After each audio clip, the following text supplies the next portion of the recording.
तो दोस्तों एक बार फिर से स्वागत है आप सभी का आपके अपने favourite English learning channel scholar English पर। मेरा नाम है दीपिका कुमावत और मैं इस चैनल पर वेरियस कॉम्पिटिटिव एग्जाम्स के लिए इंग्लिश सब्जेक्ट टीच करती हूँ।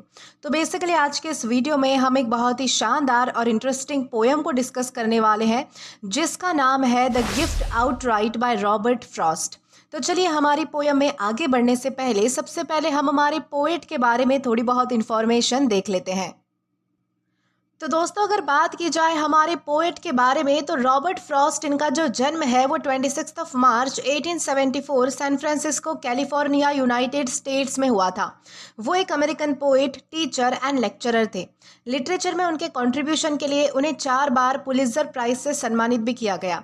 उनका जन्म जो है वो अमेरिका में हुआ था। हालांकि उन्होंने जो है वो अपना अधिकांश जीवन जो है वो न्यू हैम्पशायर में बिताया। उन्होंने शुरुआत में अपने काम को पब्लिश करवाने के लिए काफ़ी स्ट्रगल किया। उनके कामों में जो है वो अक्सर रूरल लाइफ की सेटिंग का इस्तेमाल किया जाता था और वो उनका इस्तेमाल जो है वो complex and social and philosophical themes की जांच करने के लिए किया करते थे। वो अपनी पोएम्स में ज़्यादातर खुद का पॉइंट ऑफ व्यू इस्तेमाल करते थे और उनकी कविता जो है वो हमेशा खुशी से शुरू होती है और ज्ञान पर समाप्त होती है। और लास्टली उनकी जो डेथ है वो 29 जनवरी 1963 बॉस्टन यूनाइटेड स्टेट्स में हुई थी। तो दोस्तों ये तो हमने बात कर ली हमारे पोएट के बारे में। अब इसी के साथ हम आगे बढ़ेंगे और इस पोएम का हम बैकग्राउंड डिस्कस कर लेंगे ताकि आपको समझ आ जाए कि इस पोएम में किस चीज़ के बारे में बात हो रही है या फिर इस पोएम में बताया क्या गया है। तो चलिए आइए इसके बैकग्राउंड को हम डिस्कस करते हैं। तो दोस्तों अब अगर बात करें इस पोएम के बैकग्राउंड के बारे में तो दोस्तों ये बात है 17th सेंचुरी की, जब इंग्लैंड के लोग यानी कि जो ब्रिटिश कहलाते थे वो अमेरिका की तरफ आने लगे। उन्होंने नई कॉलोनीज बनाई जैसे कि मैसाचुसेट्स, वर्जीनिया, इन सारी जगहों पर या फिर दूसरी जगहों पर। इन कॉलोनीज में जो है वो लोग खेती करते थे, शहर बनाते थे, लेकिन राजा और सरकार को इंग्लैंड की बातें माननी पड़ती थी। मतलब कि ज़मीन और लोगों पर जो है वो इंग्लैंड का कंट्रोल हुआ करता था। अमेरिका के जो लोग थे वो अपनी चीज़ें मैनेज करते थे, लेकिन उनका जो दिमाग और लॉयल्टी है वो इंग्लैंड से जुड़ी हुई थी। इंग्लैंड ने जो है वो कॉलोनिस्ट यानी कि जो अमेरिका में रह रहे थे उन पर जो है वो टैक्स लागू किया और उनका जो है वो मतलब कि उनके ऊपर जो है वो अपना कानून भी लागू किया। कॉलोनिस्ट को लगता था कि हम मेहनत करते हैं लेकिन हमारे ऊपर डिसीजन जो है वो इंग्लैंड वाले ले रहे हैं। इसीलिए सेटलर्स की हालत ये थी कि ज़मीन तो उनकी थी पर दिमाग और पहचान इंग्लैंड की तरफ थी। इसी वजह से हमारे जो पोएट है रॉबर्ट फ्रॉस्ट वो अपनी पोएम में कहते हैं कि हम ज़मीन के मालिक थे पर ज़मीन ने हमें अपनाया नहीं था। तो दोस्तों ये तो हमने बैकग्राउंड के बारे में बात कर ली। इसी के साथ अगर हम पोएम के बारे में बात करें, उसके थीम और मैसेज के बारे में बात करें तो सबसे पहले ये समझना ज़रूरी है कि जो ये जो पोएम है द गिफ्ट आउटराइट, ये रॉबर्ट फ्रॉस्ट की एक बहुत ही प्रसिद्ध पैट्रियोटिक पोएम है जिसे उन्होंने 1930s में लिखा था और बाद में 1961 में जॉन एफ कैनेडी के इनॉग्रेशन पर इस पोएम को सुनाया गया था। इस पोएम में जो है वो पोएट अमेरिका की शुरुआत और उसकी पहचान की कहानी बताते हैं। वो दिखाते हैं कि शुरुआती सेटलर्स के पास ज़मीन तो थी लेकिन उनका जो दिल और पहचान है वो अभी भी इंग्लैंड से जुड़ा हुआ था। यानी कि धीरे धीरे जब लोग खुद को पूरी तरह उस ज़मीन को सौंप रहे थे, अपनी मेहनत, स्ट्रगल और लड़ाइयों के ज़रिए उसे अपना बनाया, तब जाके अमेरिका जो है वो सच में उन लोगों का बन पाया। यानी कि पोएट इस पोएम में ज़मीन और लोगों के बीच के रिश्ते को भी दिखाते हैं कि सिर्फ मालिक होना ही काफ़ी नहीं होता है बल्कि उसे दिल शान से अपनाना ही असली ताकत होती है। तो दोस्तों यही है आज की हमारी इस पोएम का थीम या फिर कहे तो मैसेज। अब इसी के साथ हम आगे बढ़ेंगे और इस पोएम का लाइन टू लाइन एक्सप्लेनेशन देखकर इसे अच्छे से समझने की कोशिश करेंगे। तो चलिए आइए शुरू करते हैं। तो दोस्तों इस पोएम की हमारी सबसे पहली लाइन आती है the land was ours before we were the land's. दोस्तों इस लाइन का सीधा मतलब है कि ज़मीन हमारी थी लेकिन हम ज़मीन के नहीं थे। यानी कि लोगों के पास उस ज़मीन की ओनरशिप तो थी, वो वहाँ पर रहते थे, खेती करते थे, लेकिन दिल और पहचान से वो अभी भी उस ज़मीन से जुड़े हुए नहीं थे। यानी कि पोइट यहाँ पर ये कहना चाहते हैं कि अमेरिका में जो शुरुआती लोग यानी कि जो सेटलर्स आए थे उनके हाथ में ज़मीन तो थी लेकिन उनका मन और सोच अभी भी कहीं और ही था। वो अमेरिका में रह रहे थे पर खुद को अभी भी इंग्लैंड का ही व्यक्ति मानते थे। इसीलिए पोएट कहते हैं कि ज़मीन हमारी थी पर हम ज़मीन के नहीं थे। पोएट जो है वो ऐसा इसलिए कहते हैं क्योंकि उस समय जो है वो मतलब कि सेटलर्स इंग्लैंड में आए थे। उनका जो राजा था, उनका कानून, उनकी जो लॉयल्टी थी वो सब कुछ इंग्लैंड से ही जुड़ी हुई थी। वो अमेरिका में रहते हुए भी यही सोचते थे कि हम इंग्लैंड के लोग हैं और शायद जो है वो हमें एक दिन वापस भी वहीं पर जाना पड़ेगा। इसीलिए इसी वजह से वो है उस ज़मीन से जो है वो इमोशनली जुड़ नहीं पाए थे। यानी कि पोएट यहाँ पर ये समझाना चाहते हैं कि जब तक इंसान किसी जगह को दिल से नहीं अपनाता आता तब तक वो जगह उसे पहचान और ताकत नहीं देती। इसलिए वो कहते हैं कि पहले ज़मीन हमारी थी लेकिन हम ज़मीन के नहीं थे, यानी कि रिश्ता जो है बाहर से था, अंदर से नहीं। तो इस तरीके से हमारी पहली लाइन में हमें समझाया गया है। दोस्तों इसके बाद है she was our land more than 100 years before we were her people. दोस्तों इस लाइन का मतलब है कि ज़मीन हमारे कब्जे में 100 साल से भी ज़्यादा समय तक रही, लेकिन इतने लंबे समय के बाद भी हम उस ज़मीन के अपने लोग नहीं बन पाए। यानी कि ज़मीन तो हमारी थी लेकिन हम अब भी उसके नहीं थे। यानी कि पोइट यहाँ पर कहना चाहते हैं कि अमेरिका की ज़मीन पर लोग बहुत ही पहले से रह रहे थे, वहाँ पर काम कर रहे थे, खेती कर रहे थे, घर बना रहे थे, फिर भी उन्होंने खुद को उस ज़मीन से पूरी तरह से नहीं जोड़ा। पूरे 100 साल तक ऐसा ही चलता रहा, लोग वहां पर रहते रहे पर दिल से ये नहीं मानते थे कि वो उनका असली देश है। यानी कि यहाँ पर जो है वो मतलब कि एक और चीज़ यहाँ पर बताई गई है कि हमारे पोइट ने जो है वो मतलब कि ज़मीन को शी करके डिनोट किया है, यानी कि एक इंसान की तरह बताया है। इसका मतलब ये है कि ज़मीन जो है वो कोई मरी हुई चीज़ नहीं है, बल्कि माँ जैसी है जो लोगों को अपनाती है, जगह देती है और सब कुछ देती है। यानी कि पोइट कहना चाहती है कि ज़मीन तो बहुत ही पहले से हमें अपना मान रही थी, हमें शेल्टर और रिसोर्सेज दे रही थी, लेकिन हम ही थे जो अपनाने में देर कर रहे थे उस ज़मीन को। दोस्तों यहाँ पर पोइट ने ऐसा इसलिए कहा है क्योंकि जब सेटलर्स अमेरिका आए तो वो वहाँ पर बस तो गए थे, लेकिन उनका जो दिमाग और उनकी जो पहचान थी वो अभी भी इंग्लैंड से जुड़ी हुई थी। वो खुद को जो है वो ब्रिटिश सिटीजन मानते थे। उनके कानून, उनकी सोच, उनका जो राजा था वो सब कुछ इंग्लैंड से ही जुड़ा हुआ था। इसी वजह से पूरे 100 साल तक वो खुद को सच्चे मायनों में अमेरिका का मान ही नहीं पाए। पोइट यहाँ पर यह दिखाना चाहते हैं कि इतना लंबा समय बीत जाने के बाद भी लोग इमोशनली उस जमीन से जुड़ नहीं पाए थे। वो वहां पर रहते तो थे लेकिन पूरी तरह से वहां के बन नहीं पाए थे। तो दोस्तों यही है हमारी इन कुछ लाइंस का मतलब। इसी के साथ हम आगे बढ़ेंगे हमारी अगली लाइन की ओर। दोस्तों इसके बाद है she was ours in Massachusetts in Virginia but we were England's still colonials. दोस्तों इन लाइंस का मतलब है कि मैसेचुसेट्स और वर्जीनिया जैसे इलाकों में हमारी ज़मीन थी, लेकिन हम खुद अब भी इंग्लैंड के थे। यानी कि हम उस ज़मीन पर रह तो रहे थे, काम कर रहे थे, सब कुछ कर रहे थे, फिर भी हम आज़ाद देश के लोग नहीं बन पा रहे थे। यानी कि हम अब भी कॉलोनीज में रहने वाले ही कहलाते थे। यानी कि पोइट यहाँ पर कह रहे हैं कि अमेरिका के कुछ हिस्सों में लोग जो है वो पूरी तरह बस चुके थे, वहाँ पर उन्होंने घर बना लिए थे, खेती कर रहे थे और ज़मीन पर जो है वो उनका पूरा कंट्रोल था। कागज़ों में, काम में और रहने में वो ज़मीन जो है वो उनकी ही हो चुकी थी। लेकिन इसके बावजूद वो लोग जो है वो खुद को अमेरिका का नहीं बल्कि इंग्लैंड का ही मानते थे। अब दोस्तों यहाँ पर हमारे पोइट ने जो है वो मैसेचुसेट्स एंड वर्जीनिया का नाम इसीलिए लिया है क्योंकि ये जो है वो अमेरिका की शुरुआती और सबसे पुरानी कॉलोनीज हुआ करती थी। वहाँ पर लोग जो है वो बहुत ही पहले से रह रहे थे, फिर भी उनकी पहचान और उनकी जो ईमानदारी है, उनकी जो लॉयल्टी है वो इंग्लैंड से जुड़ी हुई थी। वो अपने फैसले खुद नहीं लेते थे बल्कि इंग्लैंड के जो राजा है और जो सरकार है उनके कानूनों के अनुसार ही वो चला करते थे। जब पोइट कहते हैं कि वी वर इंग्लैंड्स, तो इसका मतलब ये नहीं है कि हम वहाँ पर रह नहीं रहे थे, बल्कि ये है कि हमारा दिमाग, हमारी लॉयल्टी, हमारा जो कानून है और हमारी जो सोच है वो सब कुछ इंग्लैंड से जुड़ी हुई थी, इंग्लैंड के अधीन थी। हम खुद को इंडिपेंडेंट नहीं मानते थे।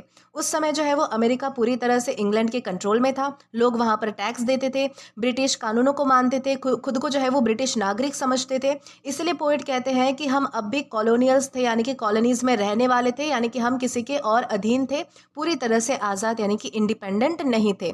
तो इस तरीके से यहाँ पर बताया गया है। देन इसके बाद है possessing what we still were unpossessed by। दोस्तों इस लाइन का मतलब है कि हम ज़मीन के मालिक तो थे लेकिन ज़मीन ने हमें अपना नहीं बनाया था। यानी कि हमारे पास ज़मीन थी पर वो ज़मीन हमारी पहचान, हमारी सोच और हमारे दिल का हिस्सा नहीं बन पाई थी। यहाँ पर possessing का मतलब है किसी चीज़ का मालिक होना। यानी कि सेटलर्स के पास अमेरिका की ज़मीन थी, वो उस पर रहते थे, खेती करते थे, उस पर उनका अधिकार था। लेकिन अनपजेस्ड बाय का मतलब है कि वही ज़मीन हमें अपने अंदर समा नहीं पा रही थी। यानी कि ज़मीन उनकी सोच, उनकी पहचान और उनके मन पर राज नहीं कर पा रही थी। पोइट जो है वो यहाँ पर जानबूझकर उल्टी भाषा का इस्तेमाल करते हैं ताकि गहरी बात को वो अच्छे से समझा सके। वो कहना चाहते हैं कि सिर्फ किसी चीज़ का मालिक होना ही काफ़ी नहीं होता है। असली रिश्ता तब बनता है जब हम उस चीज़ के पूरी तरीके से हो जाते हैं। लेकिन उस समय ऐसा बिल्कुल भी नहीं हुआ था। उस दौर में क्या हुआ था कि सेटलर जो है वो अमेरिका में रहते हुए भी दिल और पहचान से इंग्लैंड से जुड़े हुए थे। उनकी जो लॉयल्टी थी, उनकी जो आदतें थी, उनकी जो सोचने का तरीका था वो सारा इंग्लैंड का था। इसी वजह से अमेरिका की ज़मीन उन पर कोई गहरा असर नहीं डाल पाई। वो वहां पर मौजूद तो थे लेकिन पूरी तरह से वहां के नहीं बन पाए थे। तो इसी तरीके से यहाँ पर इस एक लाइन में हमें समझाया गया है। देन इसके बाद है possessed by what we now no more possessed। दोस्तों इस लाइन का मतलब ये है कि अब हम उस ज़मीन के हो चुके थे, भले ही हम उसे सिर्फ कब्जे की चीज़ की तरह नहीं देखते थे। यानी कि पहले हम ज़मीन के मालिक थे, लेकिन अब ज़मीन हमारी मालिक बन चुकी थी। वो हमारी सोच, पहचान और फ्यूचर को दिशा देने लगी थी। यानी कि पोएट कहना चाहते हैं कि अब जो सिचुएशन है, अब जो स्थिति है, वो पूरी तरीके से बदल चुकी है। पहले ऐसा था कि हम ज़मीन को पकड़ कर बैठे थे, लेकिन उससे जुड़ नहीं पा रहे थे। अब ज़मीन ने हमें पकड़ लिया था। यानी कि हमारी भावनाएं, हमारी जो भविष्य है और हमारी जो पहचान है, वो सारी चीज़ें ज़मीन से जुड़ चुकी थी।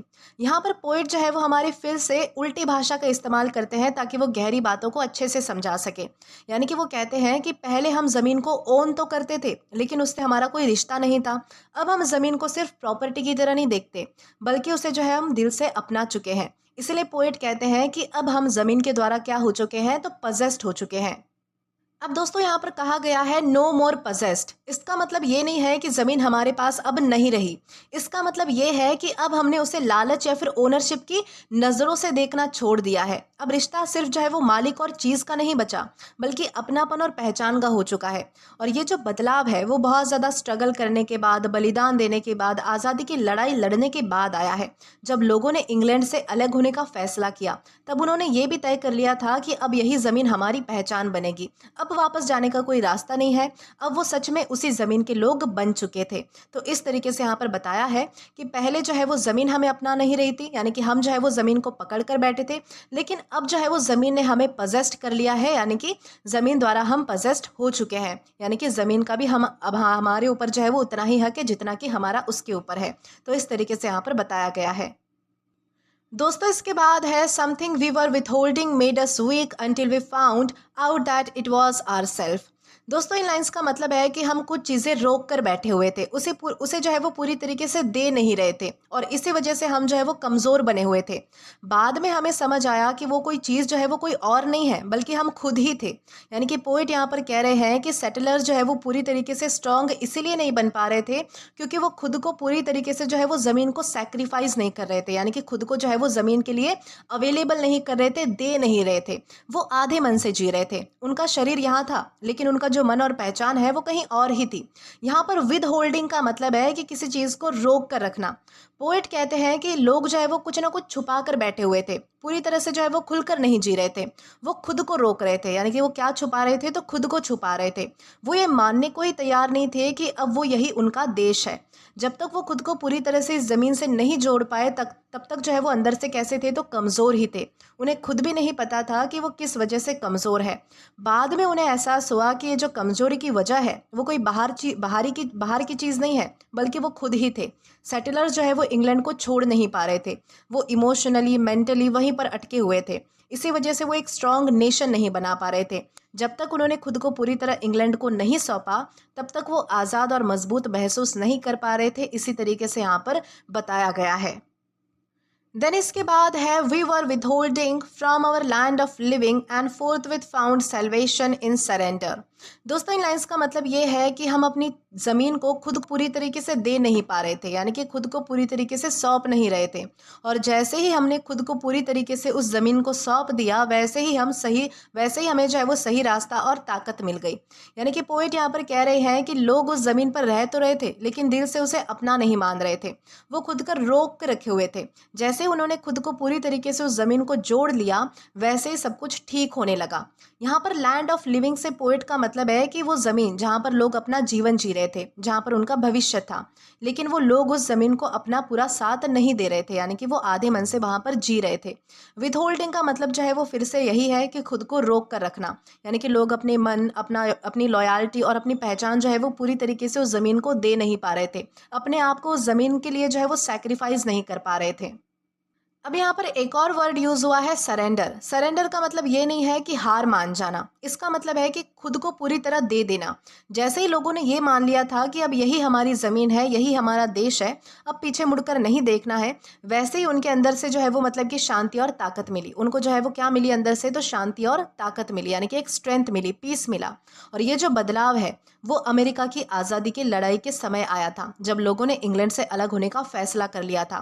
तब उन्होंने अपनी जो है वो पुरानी पुरानी पहचान छोड़ दी थी और इसी को यहाँ पर सरेंडर कहा गया है, यानी कि पुरानी पहचान को छोड़ देना और नई पहचान को अपनाना, तो इसे ही यहाँ पर क्या कहा गया है, सरेंडर कहा गया है। तो आई होप आपको ये 2 लाइन्स में अच्छे से समझ आ चुकी होगी। दोस्तों इसके बाद है such as we gave ourselves outright, the deed of gift was many deeds of war. दोस्तों इन लाइन्स का मतलब है कि हम जैसे थे, हमने जो है वो अपने आप को पूरी तरीके से जो है वो ज़मीन को सौंप दिया था, यानी कि हमने अपने आप को पूरी तरीके से उस ज़मीन को दे दिया था। यानी कि हमारी पहचान, हमारी जो मेहनत थी, हमारा जो फ्यूचर था, वो सब कुछ हमने दे दिया था। यहाँ पर पोइट कहना चाहते हैं कि ये जो गिफ्ट था, यानी कि ये जो अपने आप को पूरी तरीके से ज़मीन को सौंप देना और ज़मीन को अपनाना, ये जो गिफ्ट था वो हमें आसानी से नहीं मिला। Deed of gift was many deeds of war. इसका मतलब है कि ये जो गिफ्ट है कि अपने आप को पूरी तरीके से ज़मीन को सौंप देना, वो कई लड़ाइयों और संघर्ष के बाद हमें हासिल हुआ। यानी कि सेटलर्स ने अपने आप को पूरी तरीके से अमेरिका को दे दिया था। अब वो सिर्फ वहाँ रहने वाले लोग नहीं थे, बल्कि दिल और पहचान से भी वो अमेरिका के बन चुके थे। लेकिन ये सब आसान नहीं था, इसके लिए उन्हें बहुत सारी लड़ाइयाँ करनी पड़ी और बहुत सारी कठिनाइयाँ भी झेलनी पड़ी। पोइट यहाँ पर ये दिखाना चाहते हैं कि कोई देश या फिर ज़मीन सिर्फ वहाँ रहने से उनकी नहीं बनती, इसके लिए लोगों को अपने आप को पूरी तरीके से उसे सौंप देना पड़ता है। तो दोस्तों ये जो लाइन है वो पूरी कहानी का सबसे इम्पॉर्टेंट पॉइंट है कि ज़मीन को अपना बनाने के लिए खुद को पूरी तरीके से सैक्रिफाइस करना पड़ता है, खुद को पूरी तरीके से देना पड़ता है। और ये जो है वो सब आसान नहीं होता, इसके लिए जो है वो मतलब कि हमें बहुत ज़्यादा स्ट्रगल करना पड़ता है, बहुत ज़्यादा जो है वो मेहनत करनी पड़ती है। यानी कि संघर्ष और मेहनत इन सारी चीज़ों का हिस्सा है। तो इस तरीके से यहाँ पर हमें इन 2 लाइन्स में समझाया गया है। देन इसके बाद है to the land vaguely realising westward but still unstoried artless unenhanced. दोस्तों इन लाइन्स का मतलब है कि ये ज़मीन जो है वो धीरे धीरे खुद को पहचान रही थी, लेकिन अभी भी पूरी तरीके से तैयार नहीं थी, पूरी तरीके से सजाई हुई नहीं थी। वेगली रियलाइजिंग वेस्टवर्ड का मतलब है कि ज़मीन को अपनी दिशा और महत्व पता चल रहा था, यानी कि ज़मीन को जो है वो धीरे धीरे जो है वो मतलब कि डायरेक्शंस मिल रही थी और उसे जो है वो अपना इंपॉर्टेंस भी पता चल रहा था। लेकिन अनस्टोरीड, आर्टलेस, अनइनहेंस्ड का मतलब है कि अभी भी इस ज़मीन के पास कोई बड़ी कहानी नहीं थी, कोई कला नहीं थी, कोई सजावट नहीं थी, ये बस सरल और खाली थी। यानी कि पोइट यहाँ पर कहना चाहते हैं कि जब सेटलर्स वहाँ पर पहुँचे तो ये जो ज़मीन है वो बहुत ही सिंपल और रॉ थी। यानी कि कोई भी बड़ा शहर नहीं था, कोई प्रसिद्ध इमारत नहीं थी, कोई लंबी हिस्ट्री वाली कहानी नहीं थी इस ज़मीन की। ज़मीन बस अपनी जगह पर थी और कुछ करने के लिए तैयार थी। यानी कि धीरे धीरे ही इस ज़मीन ने जो है वो अपनी पहचान बनाई। अमेरिका की ये जो कहानी है वो शुरुआत में कैसी थी, तो बहुत ही ज़्यादा सिंपल थी। जब सेटलर्स आए तो उन्होंने विल्डरनेस यानी कि जंगल, नदियाँ, प्लेन जैसी जगहों पर कदम रखा। कोई बड़ा शहर नहीं था। ये जो जगह है वो बहुत सारी अपॉर्चुनिटी से भरी हुई थी, लेकिन पूरी तरीके से रेडी नहीं थी। पोइट दिखा रहे हैं कि ये जो लैंड है, ये जो ज़मीन है, वो धीरे धीरे अपनी पहचान बना रही थी और सेटलर्स के साथ मिलकर इसे मजबूत और पूरी तरीके से डेवलप्ड बनाया गया। तो इस तरीके से इन 2 लाइन्स में यहाँ पर हमें समझाया गया है। दोस्तों इसके बाद हमारी इस पोयम की लास्ट लाइन आती है such as she was such as she would become. दोस्तों इस लाइन का मतलब है कि ज़मीन जैसी भी थी, यानी कि ज़मीन अभी वर्तमान में प्रेजेंट में जैसी थी, तो कैसी थी वो ज़मीन, सिंपल थी, रॉ थी, डेवलप नहीं हुई थी, उसकी कोई पहचान नहीं थी, उसकी कोई कहानी नहीं थी। और आगे हमारे पोइट कहते हैं कि और जैसे बनने वाली थी, किस तरीके की बनने वाली थी वो ज़मीन, तो स्ट्रॉन्ग बनने वाली थी, डेवलप बनने वाली थी, कहानी और पहचान वाली बनने वाली थी। तो दोनों ही रूप में ये हमारी थी। यानी कि पोइट क्या कहते हैं कि ज़मीन अभी जैसी थी, यानी कि प्रेजेंट में जैसी थी और फ्यूचर में जैसी बनने वाली थी, हमने दोनों ही तरीके से उसे एक्सेप्ट कर लिया था, यानी कि वो जैसे भी हो हमारी थी। तो इस तरीके से यहाँ पर हमारे पोइट कहते हैं, यानी कि पोइट यहाँ पर ये दिखा रहे हैं कि हम इस ज़मीन के साथ थे, अभी भी और भविष्य दोनों समय में भी। पोइट कहना चाहते हैं कि अमेरिका की जो ज़मीन है वो चाहे शुरू में जो है वो सिंपल थी, विल्डरनेस वाली थी, यानी कि जंगल थी, लेकिन इसका जो पोटेंशियल है वो बहुत ज़्यादा बड़ा था। सेटलर्स ने इसे अपनाया था और जैसे जैसे जो है वो टाइम बीता, ये ज़मीन जो है वो अपने आप में एक देश बन चुकी थी। यानी कि पोइट ये भी दिखाना चाहते हैं, ये भी कहना चाहते हैं कि सेटलर्स ने इस ज़मीन को जो है वो उसके शुरुआती दौर में और भविष्य में दोनों ही रूप में अपना लिया था। अमेरिका शुरुआत में कैसी थी, तो जंगल वाली जगह थी, किसी को वहाँ पर किसी की कोई हिस्ट्री नहीं थी, कोई जगह नहीं थी, कोई पहचान नहीं थी, लेकिन सेटलर्स ने जो है वो मेहनत और संघर्ष के बाद उसे एक देश बना दिया था। यानी कि ओवरऑल यहाँ पर पोइट हमारे ये दिखाना चाहते हैं कि हम सिर्फ उस ज़मीन के मालिक नहीं थे, बल्कि हम उस ज़मीन के साथ उसकी पूरी जर्नी में जुड़े हुए थे। और वो ज़मीन जैसी भी थी और जैसी बनने वाली थी, हमें दोनों ही मायने में वो ज़मीन कैसी थी, तो एक्सेप्टेड थी, यानी कि हम उसे एक्सेप्ट कर रहे थे। तो इस तरीके से यहाँ पर हमें समझाया गया है। तो दोस्तों, इसी के साथ हमारी इस पोयम का लाइन टू लाइन एक्सप्लेनेशन यहीं पर ख़त्म होता है। दोस्तों, इस पोयम का ओवरऑल मैसेज ये है कि किसी देश या फिर ज़मीन का सच्चा मालिक बनने के लिए उस पर कब्जा करना ही काफ़ी नहीं होता है, बल्कि इंसान को खुद को पूरी तरीके से उस ज़मीन को समर्पित करना पड़ता है। रॉबर्ट फ्रॉस्ट दिखाते हैं कि शुरुआती अमेरिकन सेटलर्स के पास ज़मीन तो थी, लेकिन उनका जो दिल है, उनकी जो पहचान है और उनकी जो ईमानदारी है, वो अभी भी इंग्लैंड से जुड़ी हुई थी। जब तक उन्होंने खुद को पूरी तरीके से अमेरिका से नहीं जोड़ा, तब तक वो न तो सच में आज़ाद थे और ना ही मजबूत थे। पोयम ये भी दिखाती है कि अमेरिका तब बना जब लोगों ने अपनी पुरानी पहचान छोड़कर स्ट्रगल और बलिदान के बाद खुद को पूरी तरीके से उस ज़मीन को सौंप दिया था। दोस्तों, यही गिफ्ट आउटराइट है, यानी कि अपने आप को पूरी तरीके से सौंप देना, समर्पित कर देना या फिर दे देना। तो इसे ही यहाँ पर गिफ्ट आउटराइट कहा गया है। तो दोस्तों, इसी के साथ हमारी इस पोयम का एक्सप्लेनेशन यहीं पर ख़त्म होता है। आशा करती हूँ कि आपको ये पोयम अच्छे से समझ आई हो और पसंद भी आई हो। दोस्तों, अगर आपने अभी तक हमारा टेलीग्राम चैनल ज्वाइन नहीं किया है, तो टेलीग्राम पर English with Deepika Kumawat search करके या फिर डिस्क्रिप्शन में दिए गए लिंक के थ्रू, साथ ही साथ अभी जो आपको आपके स्क्रीन पर QR कोड दिख रहा है, वहाँ से भी आप जो है वो डायरेक्टली स्कैन करके हमारा टेलीग्राम चैनल ज्वाइन कर सकते हैं, ताकि आप कभी भी किसी भी नए आने वाले वीडियोस को लेकर कोई भी अपडेट्स को मिस ना करें। और दोस्तों, अगर आपको आज का ये वीडियो पसंद आया है या फिर हेल्पफुल लगा है, तो do like this video, subscribe the channel and share as much as you can. और अगर आपने इससे पहले वाले वीडियोस नहीं देखे हैं, तो यहाँ पर मैंने एक प्लेलिस्ट प्रोवाइड कर दी है, जहाँ पर आप क्लिक करके वो सभी पहले वाले वीडियोस भी देख सकते हैं और एक्सप्लोर कर सकते हैं। Till then, keep learning. Thank you.